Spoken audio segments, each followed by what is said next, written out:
the way that me and my mother like to say it, was that like when Hashem said that you will be spread to all the nations, He meant it. We're dreaming the world to come, spiraling in time, dreaming alive, dreaming alive, dreaming the world to come, dreaming alive, dreaming alive, can you hear our song? Hi, I'm Nomi. Hi, I'm Rebecca. And this is Dreaming the World to Come. This is Dreaming the World to Come, a project where we reimagine time and the ways we relate to it, aligning with ancestral Jewish traditions and honoring the diverse voices and experiences of the diaspora, past, present, and future, and the magnificent humans who have been dreaming of a just world for millennia. Nomi and I are both queer, non-binary, white disabled Jews and Hebrew priestesses or priestesses. We live in the Pacific Northwest on Squaxin land, also known as the Stechas Village, and known colonially as Olympia, Washington. In addition to this podcast, we create a planner that combines Hebrew, Gregorian, and moon calendars. And this year's is called Indwelling Dreams of Olam Haba. This podcast will be coming out at the beginning of each month and will include our takes on that month and an interview with the contributor who wrote about that month in the planner. And you don't need the planner to enjoy the podcast, but you can buy it at www.dreamingtheworldtocome.com. And we also have a Patreon, which supports this podcast, supports paying for ASL interpretation and editing of the podcast and getting it out to the world. And you can join our Patreon and support this work at patreon.com/dreamingtheworldtocome. Nomi, how were your high holidays? They were good. They were deep. And Yom Kippur, I don't fast. And so sometimes it's like the thing that so many people are experiencing together as like, oh, this is what we do on this day. I don't have that experience. So it's always interesting for me. But I read Torah, and I sang. Oh, one of the really cool things actually about the High Holy Days for me this year was that I sang a couple songs at the temple, and it's like the temple I grew up going to. So it's a lot of people I've known since I was a little kid. And I really felt people feeling the vibe and like could see people like moving with me while I sang, or like on one song they were like clapping and harmonizing, and that was really fun. When you sang Slow Down, Child, Slow Down, the whole congregation was enraptured and transported. I felt it. People were all like, I was going like this with my hands, kind of like swaying like a river, and people were swaying with me, and that was really sweet and nourishing. Mm-hmm. Yeah. What about you?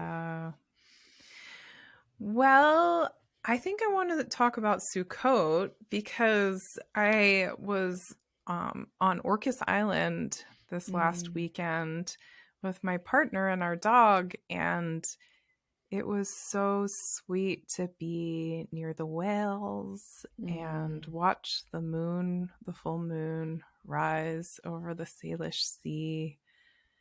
And it was a really sweet way to welcome in Sukkot. And this is the time of year where we make grape juice because I have a big grape arbor. And last year, it didn't produce any grapes because I pruned it way back and retrained it over this arbor my dad and I built. But now this year, after skipping a year, the grapes are more abundant than they've ever been. So We're going to have so much juice.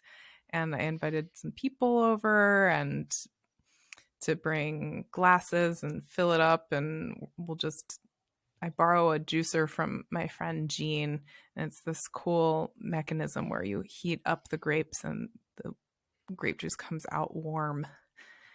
So I've been there for that a couple times. And honestly, when you say there's more grapes than ever, I'm like, how is that possible? Because I remember being there with you and it took like all day and there was like infinite grapes. Like it was not ending. Yeah, I think it's going to take 2 days this year. Wow. And I don't know if we'll get all the grapes juiced, but it's such a so wonderful way to exciting. celebrate Sukkot. And we didn't, we were away, so we didn't make a sukkah this year, but we hung up these white cloths over the part of the grape arbor, so it feels like the sukkah in there. And I've been sitting in there and eating and spending some time with friends. Yeah, we should say it's probably clear to listeners now, but we're recording this during Sukkot as we move towards the end of Tishrei and Cheshvan. So I'm curious, Rebecca, what are your associations with Cheshvan? I love Cheshvan. I love the break after all the socializing and ritualizing of the high holidays and Sukkot. I love the quiet and the darkening days and the leaves changing color and the feeling of the ancestors feeling closer nearby. I often will dream about my ancestors at this time of year, or just have like synchronicitous moments of hearing a song or finding a lost item or something that reminds me of my beloved dead. And the letter associated with Cheshvan, according to the Sefer Yetzirah, is Nun, which is also the first word of the Hebrew word nes, miracle. So there's something about miracles and connection with the dead too of this time of year. And I'm doing this project where I'm connecting the Hebrew letters with animals and plants, and the animal that I've connected with Nun in this time of year is the bat. I love this association with bat with this time of year, the night pollinators and the little mammals that sleep upside down. And that people associate this time of year with it being a little spooky, but it doesn't feel spooky to me. It feels more comforting. I know, I'm always like, oh, I love the time when all the spiders are out. Like there's so many spider webs and the moon is all big and there's pumpkins. Like it's supposed to be scary, but it's very comforting. Yeah, we also associate Nun, and therefore the month of Cheshvan, with the tarot card Death too, which also gets a bad rap as well. But so much of the death that's happening this time of year, the leaves falling, the green life going back to the earth, it's really so much about rebirth and rest. Our guest who we interviewed is Yishaq Ofori-Solomon. He also goes by Isaac or Yishaq. You might see it spelled different ways in different places. We talked to him for an hour and 15 minutes. He gave us a masterclass. So much information that I'm so excited to share with people. We're going to share about a half hour of that interview in our podcast. And if you want to hear/watch the full interview, I highly recommend it.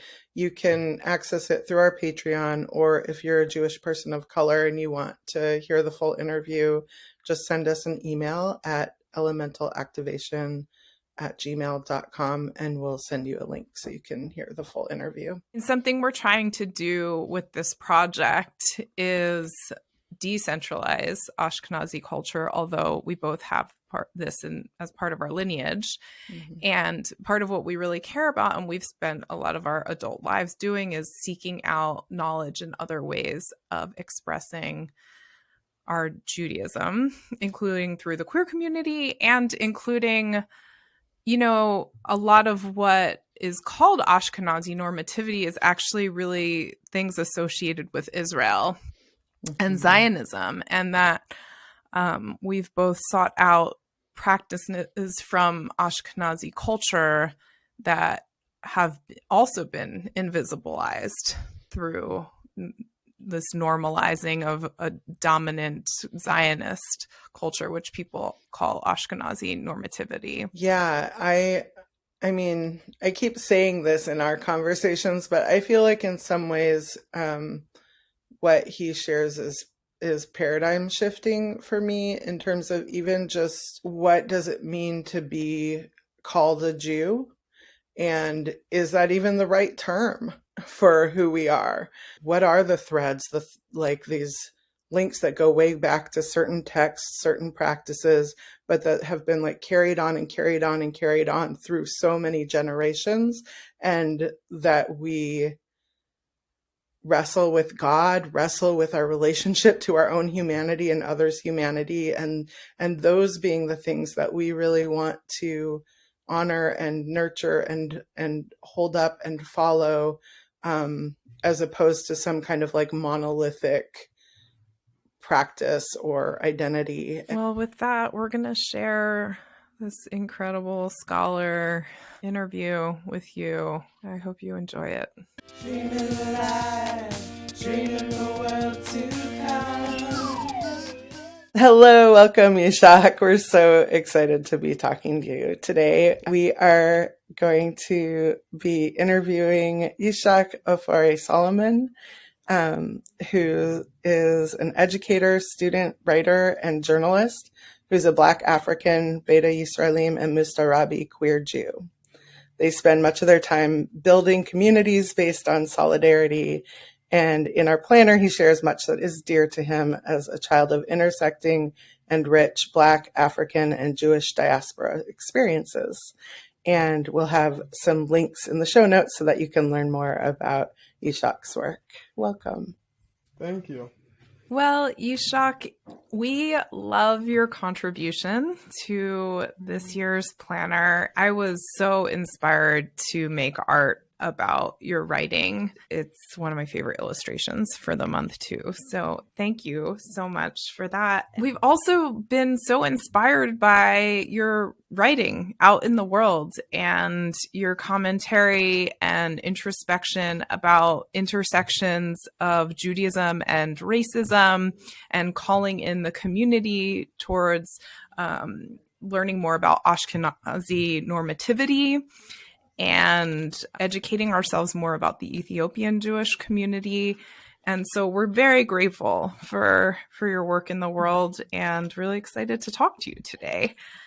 Would you like to share something from your contribution or share some thoughts about why you chose to write about what you did?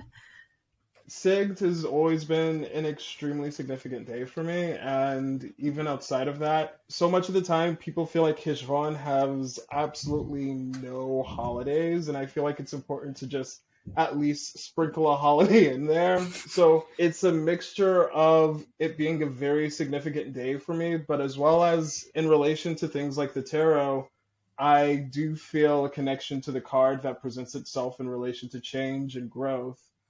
For that time period. So as well as just the fact that I love the fall and winter and October to November, at least growing up, an absolutely amazing time to be sandwiched in, because like it's right as it's getting cold and all of the leaves are falling off the trees and you have the spooky stuff and you can just hide indoors. It's a nice time.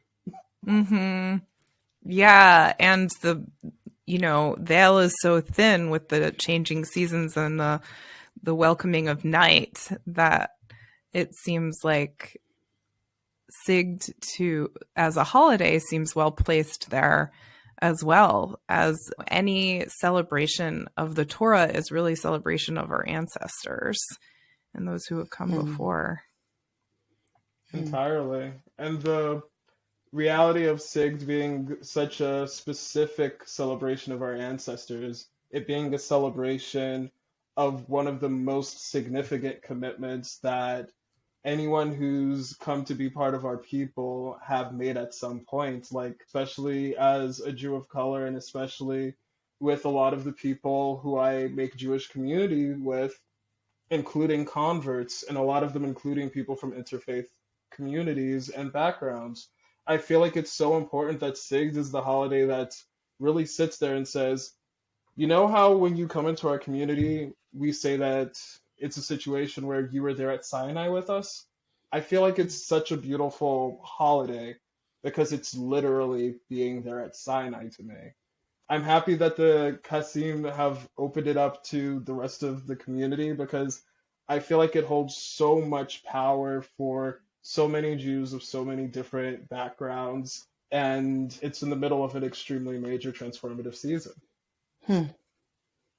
One thing we were talking about in relation to your piece and how you said that it's been opened up so more people are invited to celebrate SIGD, and also you were kind of warning people or cautioning people about how to participate in that, and especially welcoming other Jews of color and others from the African diaspora to embrace SIGD. I feel like when it comes to any holiday, what really matters is that you're taking that holy day and you're following the spirit of it.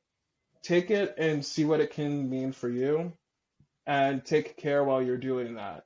It depends so much on intent, and it depends so much on the way that someone's going about it and the potential connections they have for it. And I feel like a lot of times, and it bleeds into Ashken normativity, this also centering of Jewish life in a positioning where most of Jewish life we discuss is in the context of Europe, and even more so, more recent context within America and other settler colonies.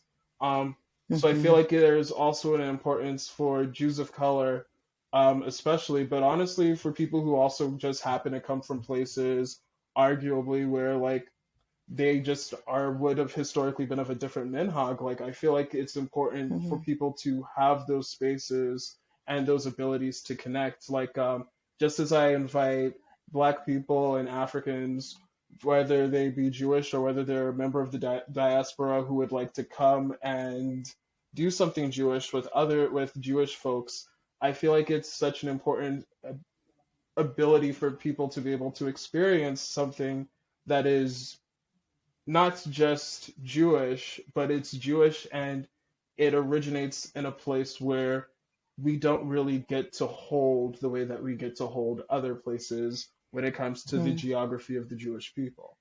So I feel like it's such an important thing for the Jewish community to lean into the fact that up until our parents' generation, our grandparents' generations, what's seen as cohesive Judaism didn't exist. Like we've developed as part of where we're from. We've developed as part of the natural biology, as part of the natural geography, that humans are part of the natural system. And I feel like the reality is that like in a lot of places, especially namely Ethiopia, the Maghreb, Iran, India, Kurdistan, Afghanistan, Greece, Austria, you see like Italy, you see the emergence of these Jewish communities that predate what we would even recognize as Judaism.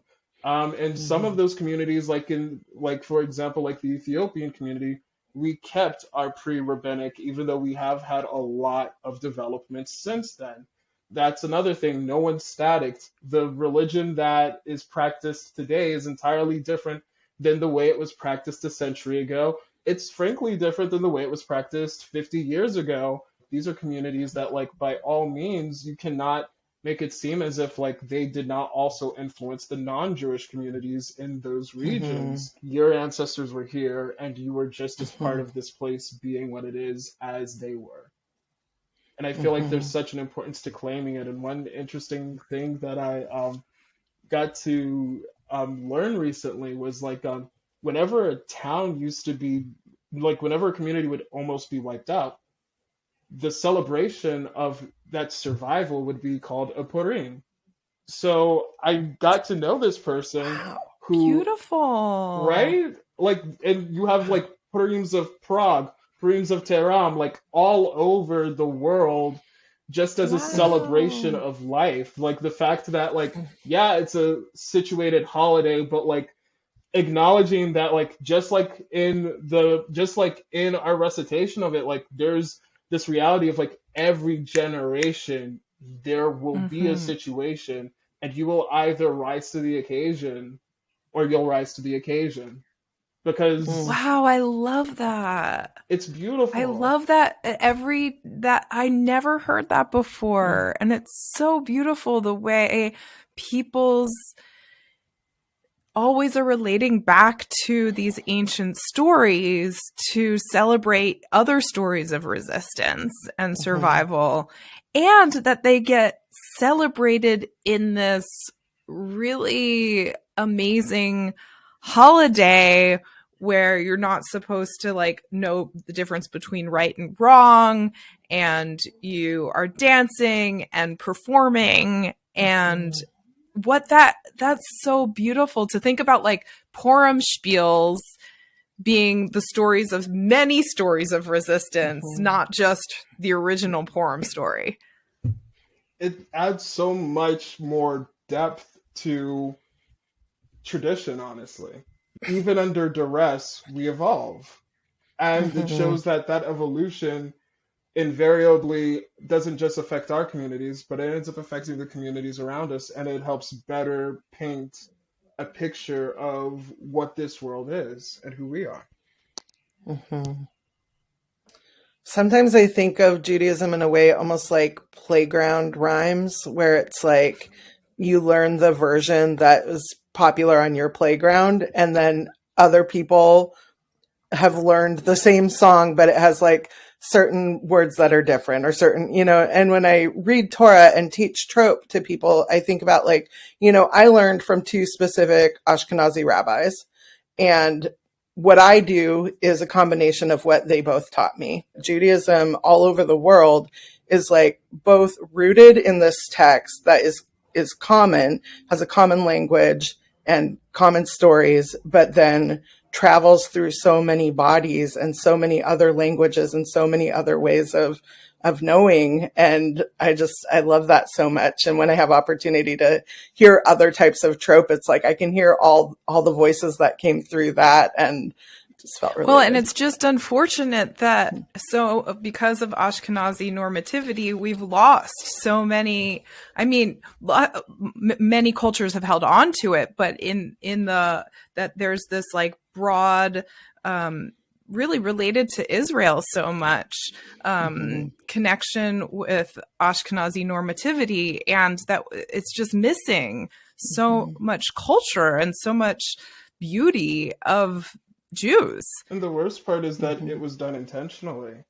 Like, the worst part is Right. that children were separated and parents were forced not to speak languages at home. And Yeah. the worst part is that on certain levels, it still occurs day by day.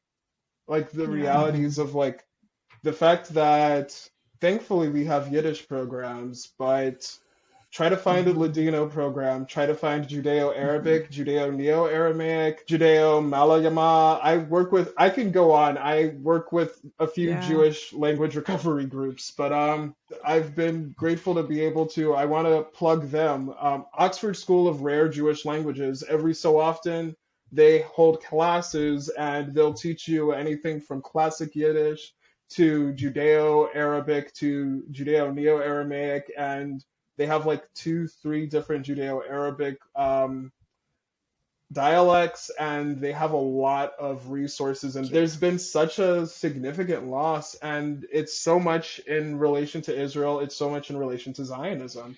Back in the 1800s, there was a concerted effort on the part of those Western European Ashkenazim who decided to align themselves with colonial powers in hopes of liberation. Right. There was a concerted effort to try to assimilate these Jewish populations on a global scale. Like, one thing that occurred in Iran specifically was that there were so many French Jewish language schools that at a certain point they just lost their nusach. And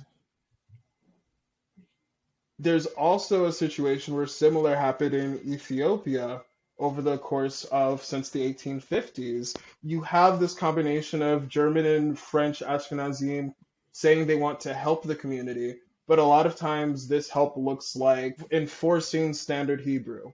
A lot of this times this help looks like converting people to rabbinic Judaism. A lot of times this help looks like undermining our traditional religious and spiritual leaders.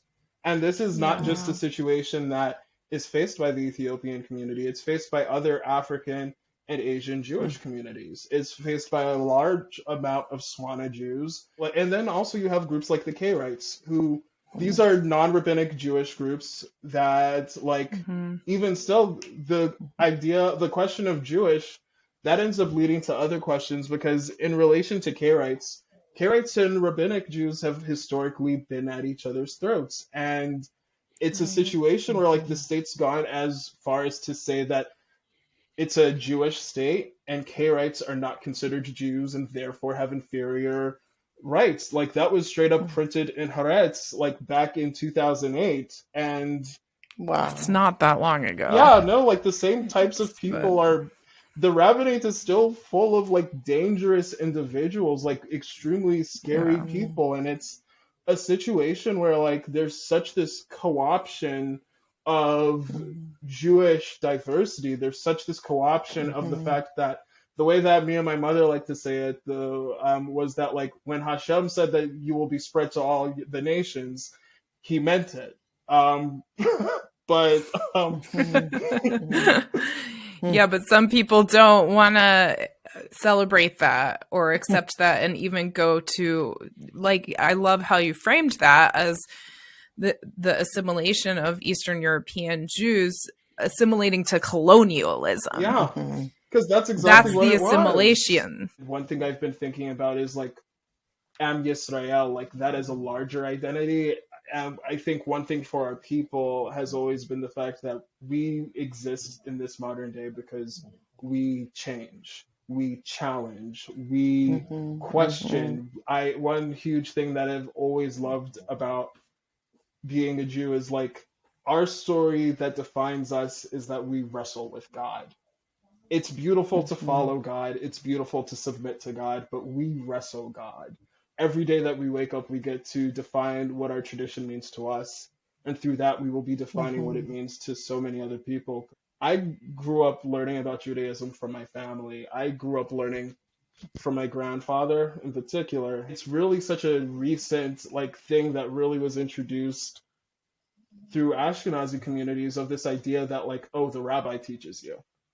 But in so many other communities, it's always been like, you're going to learn 90% of this from your parents. There are those quirks that are only ever going to be readable because your mom comes from Great Neck and her mom comes from Belarus. Like, there's certain things that'll only ever be readable because your dad comes from Silver Springs and his dad originally came from Kenya. Like, there's so many things that, like, when it comes to identity, like, they leave a mark that says this is ours specifically. And I find it to be such a unifying factor. One thing that I've been feeling in relation to, like, the Jewish community and the fact that we need those spaces to grow, we need those spaces to grieve, we need so much more space to heal. I feel like, unfortunately, Ashkenormativity has even put a certain level of a veil onto that too. There is such a weaponization of the pain of African and Asian Jews. Very often when our pain is brought up in the context of politics. It's brought up in the context of specifically using us as a buffer class against indigenous Palestinians.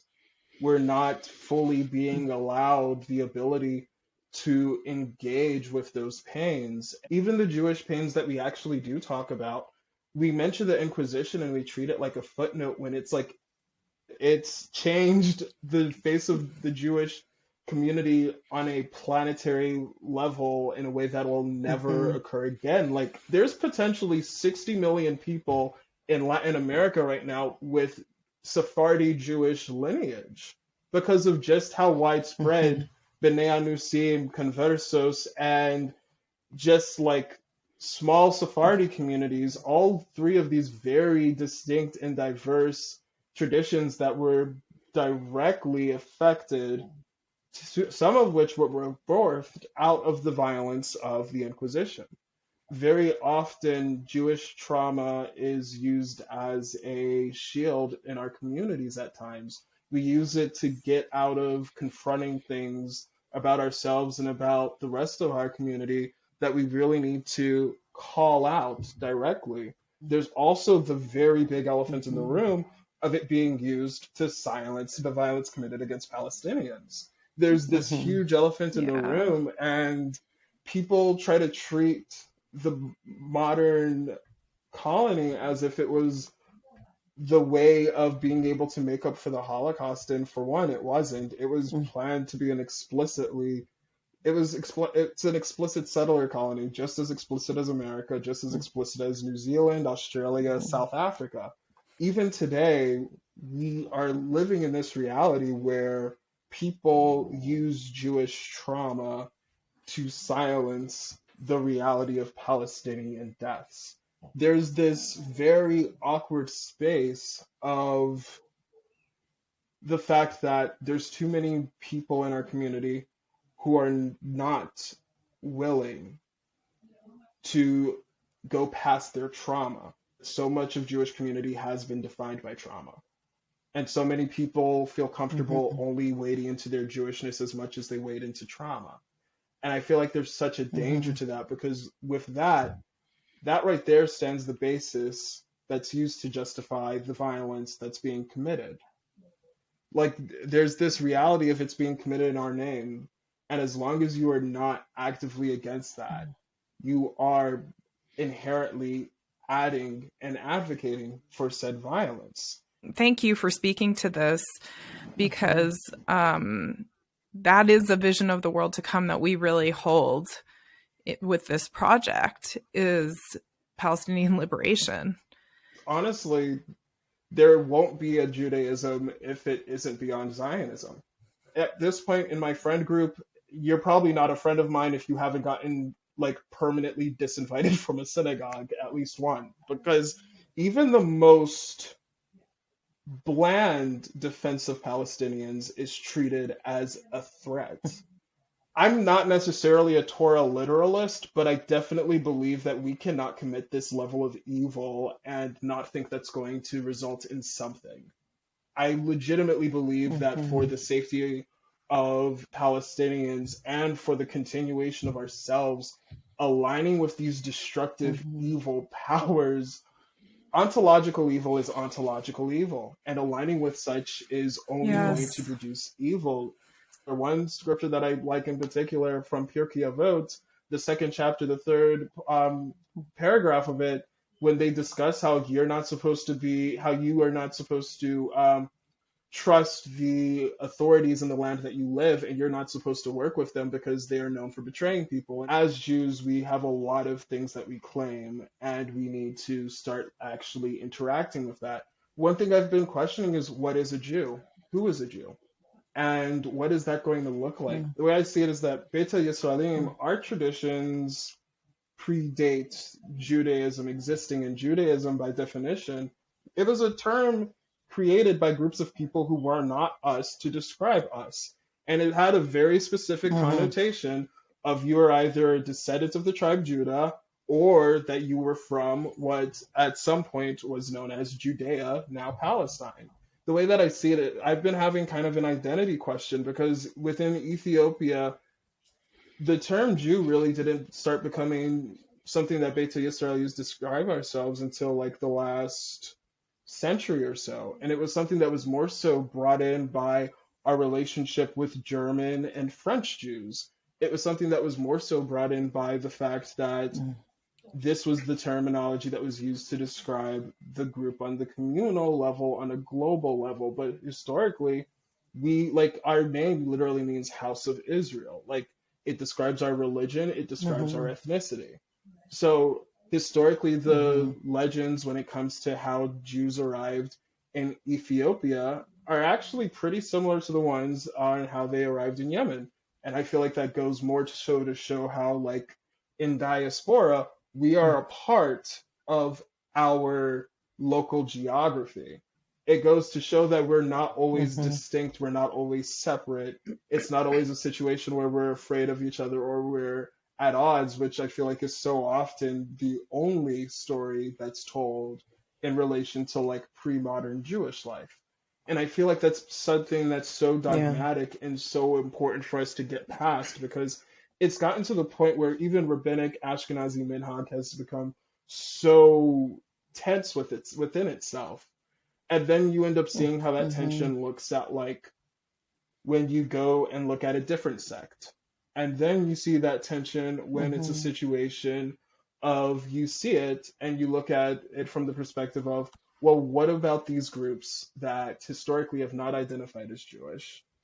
And what does it look like Mm-hmm. when we look at the identity of Am Yisrael as a larger scope of being descendants of Yisrael, as a larger scope that goes beyond differentiations that came from warfare and political dissent? That's the type of stuff that we're still dealing with. We're still dealing with the fact Yeah. that the rabbinate feels that its traditions are superior. We're still dealing with the fact that there have largely been these assimilations and standardizations that have occurred. People don't really talk about it because Mm-hmm. it's a sense of shame. It's a sense of extreme Yeah. violence that was practiced against us. And it's a situation Mm. where like so much of the time we end up being placed in these positions of coercive community. And I feel like one huge Yeah. thing that we need to do is to look outside of what I would call coercive community. One way of doing that would be to fully incorporate, fully digest, fully play with the ideas of all of the different places and peoples that we are made out of. I feel like there's such an importance Mm. to this diaspora as a locality, but also diaspora as a curiosity. And I feel like there's within that we're able Mm. to not just affirm who we are, but more importantly, truly grasp with who other people are. So one thing I have been thinking about is like, what do we look like going forward? And I've been thinking about, what does Jewish identity look like? What does Beta Yisrael, what does Beta Yisrael identity look like? What does Am Yisrael identity look like? What does identity look like when we're not letting old men who might be very well read, but who are not behaving within the most important charges we are given of respecting Mm-hmm. and grappling with humanity? What does it look like when we do away with that? What does it look like when we truly push? Yeah. And that's something that I really appreciate about groups like the Kohenets, and that's something that I really appreciate about movements like the Neo Hasidim. And I feel like there needs to be more pushes Mm-hmm. into this. I feel like you can't really talk religious reform and religious and cultural identity without it. It all boils down to the fact that this can only be done with a solidarity to Palestine and the Palestinian people. And I feel like the most Yeah. bare minimum way of doing that is Am Yisrael. I feel like that's the most bare minimum. I Mm. feel like an end to coercive tactics. I feel like a restoration of community. And I Mm-hmm. also feel like, hey, just like I'm someone of mixed African descent, and I try to connect with all of my identities, there is this reality that there's no going back. Like, I feel like there's such an importance to holding the complications of these, like, conflicting Mm-hmm. identities, of these Jewish identities, of these Israelite Mm-hmm. identities, of whatever we want to call these identities, to hold the fact of where we came, but also to be able to create where we are. I am learning so much from you, and I'm wondering how can our listeners learn more from you? I want to open my door to anyone, but I want to especially open my door to Jews of color, converts, and people from interfaith backgrounds, as well as non-Ashkenazim. I do Jewish education because I wish that I had someone like me in Jewish education. So I definitely always want to open that door and just make it so that if you're looking for assistance with finding a community, let me know. You can contact me through Instagram or Twitter. Fair warning, if you see me on Twitter, I'm probably yelling about politics or something. Thank you so much for sharing all your knowledge. I am excited for more sharing out in the world and the revolution to Judaism that you are such a huge part of, that may it manifest in our lifetimes, and all your visions for the world to come true. Thank you. Dreaming alive, dreaming the world to come. This is our meditation for the month. We see Cheshvan with cedar, eretz in Hebrew. Take a few breaths in. If you have some cedar, you can burn a little bit of her sweet smoke. And breathe into this ancient ancestral plant that the first and second temples were built from. This plant that's mentioned 70 times in the Torah. One of our continuous friends and support. Cedar is planted when a child is born. There's a tradition that as the tree grows, the child will grow. And at that child's wedding, the boughs from that cedar tree will be used for their chuppah. So cedar is a tree that sees you through your life, celebrating with you, rooting you into the story of your lifetime and the story of our ancestors' lifetimes.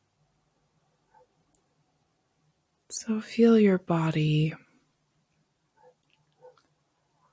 like the trunk of a cedar.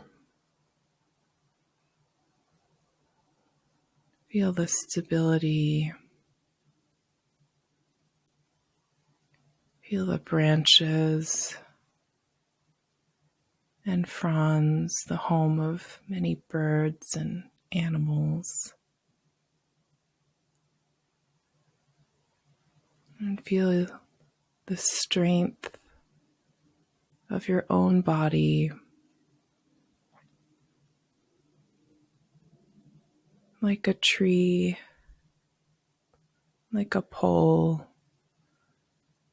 from the earth to the sky, breathing in the blessings of the stars, paying reverence to the soil and mycelium, and feel the strength of your ancestors, known or unknown, chosen or blood, at your back.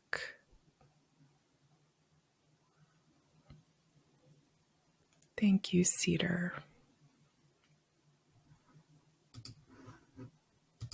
And now it's time for This Way to Olam Haba, signposts that are pointing our way toward the world to come.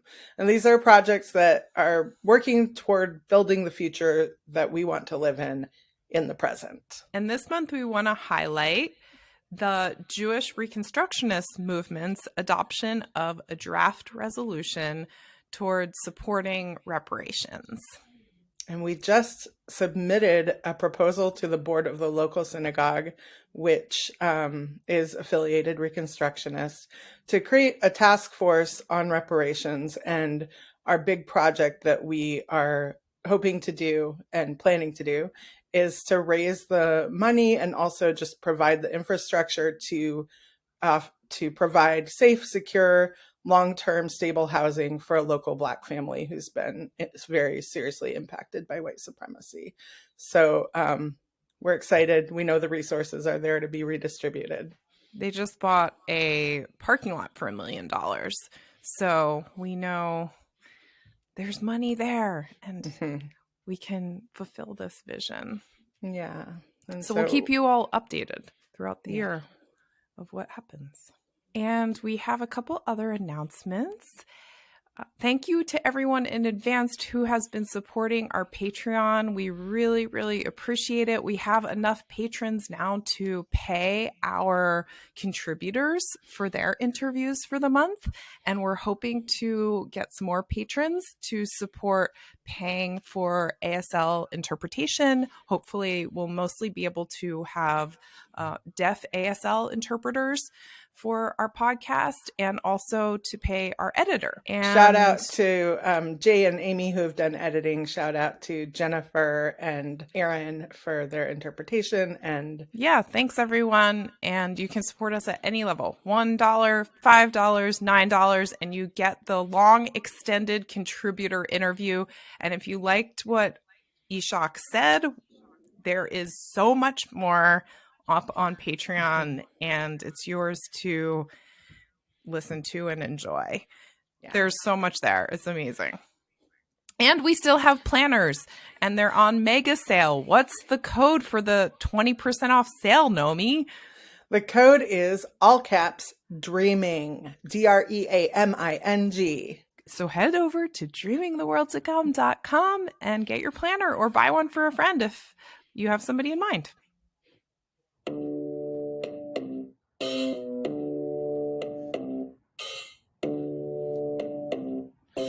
Wise ones, the roots I come from, giving thanks for your presence with me. Well ones, the roots I come from, bring your gifts to this reality. Oh, let your medicine flow through these veins, your blood, my blood. Let your medicine flow through me, these veins, your blood, my blood. Loving ones, the roots I come from, expand your love through me, oh bright ones, the roots I come from. Shine, shine your light through me, oh let your medicine flow through these veins, your blood, my blood. Let your medicine flow through me, these veins, your blood, my blood. Let your medicine flow through these veins, your blood, my blood. Let your medicine flow through me, these veins, your blood, my blood.